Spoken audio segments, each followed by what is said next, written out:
Hello everyone, welcome back to my channel. Exercise 7 from February Progressive Magazine. First at the speed of 80 word per minute, then 100 and then 120 word per minute. The dictation will start in next 10 seconds, so be ready for the dictation. Start. We have gathered here to discuss a question which is of crucial importance to our future. No single program more intimately affects so many millions of our people than land reform.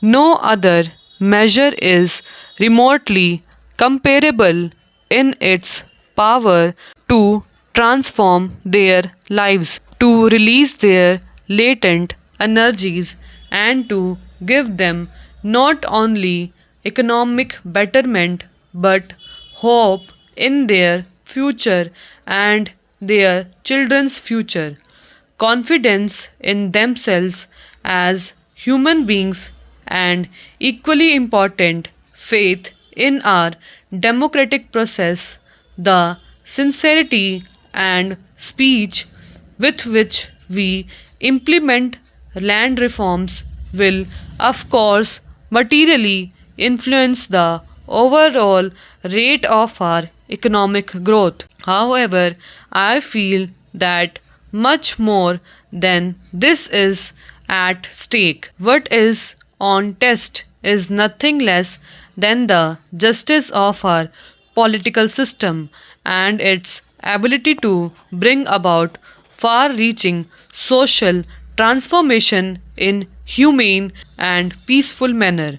Recent technological developments and the spread of the high yielding varieties program have increased inequalities of income in the countryside and has produced even greater disparity between landowners and tenants. It would be a complete misreading of the situation to think that the productive gains of the new technology have rendered land reforms less urgent. In many letter to the chief ministers to which honorable member referred, I mentioned how small cultivators have been left behind. Most of these problems have already been mentioned, but I think I will repeat some of them. The position of the unproductive tenants and sharecroppers has been aggravated by the rise in rents and the large scale resumption of land by owners, lured by the high profits of the new agriculture. In the long run, the very foundations of agriculture development will be undermined if millions of tenants and sharecroppers are denied security of tenure in the land they cultivate.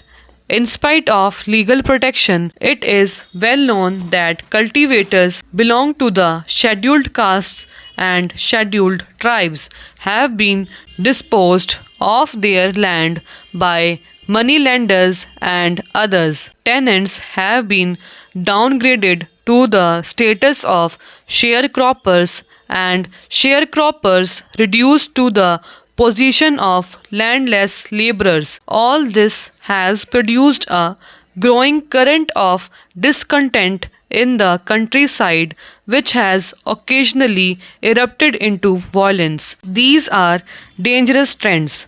Certain constitutional amendments, which the Honorable Member has mentioned, were carried through to reduce litigation, but problems are still there. Stop. 100 word per minute. Start.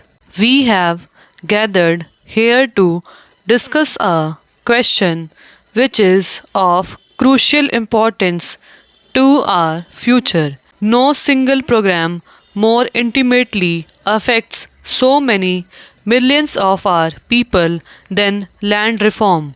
No other measure is remotely comparable in its power to transform their lives, to release their latent energies, and to give them not only economic betterment but hope in their future and their children's future, confidence in themselves as human beings, and equally important, faith in our democratic process, the sincerity and speed with which we implement land reforms will, of course, materially influence the overall rate of our economic growth. However, I feel that much more than this is at stake. What is on test is nothing less than the justice of our political system and its ability to bring about far reaching social transformation in a humane and peaceful manner. Recent technological developments and the spread of the high yielding varieties program have increased inequalities of income in the countryside and has produced even greater disparity between landowners and tenants. It would be a complete misreading of the situation to think that the productive gains of the new technology have rendered land reforms less urgent. In many letters to the chief ministers to which honorable member referred, I mentioned how small cultivators have been left behind. Most of these problems have already been mentioned, but I think I will repeat some of them. The position of the unproductive tenants and sharecroppers has been aggravated by the rise in rents and the large scale resumption of land by owners lured by the high profits of the new agriculture. In the long run, the very foundation of agricultural development will be undermined if millions of tenants and sharecroppers are denied security of tenure in the land they cultivate.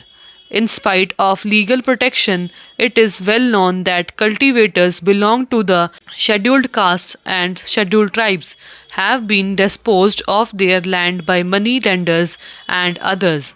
Tenants have been downgraded to the status of sharecroppers and sharecroppers reduced to the position of landless laborers. All this has produced a growing current of discontent in the countryside, which has occasionally erupted into violence. These are dangerous trends. Certain constitutional amendments, which the Honorable Member has mentioned, were carried through to reduce litigation, but problems are still there. Stop. And now, at a speed of 120 word per minute, start. We have gathered here to discuss a question which is of crucial importance to our future. No single program more intimately affects so many millions of our people than land reform. No other measure is remotely comparable in its power to transform their lives, to release their latent energies, and to give them not only economic betterment but hope in their future and their children's future. Confidence in themselves as human beings, and equally important, faith in our democratic process. The sincerity and speed with which we implement land reforms will, of course, materially influence the overall rate of our economic growth. However, I feel that much more than this is at stake. What is on test is nothing less than the justice of our political system and its ability to bring about far reaching social transformation in a human and peaceful manner. Recent technological developments and the spread of the high yielding varieties program have increased inequalities of income in the countryside and has produced even greater disparity between landowners and tenants.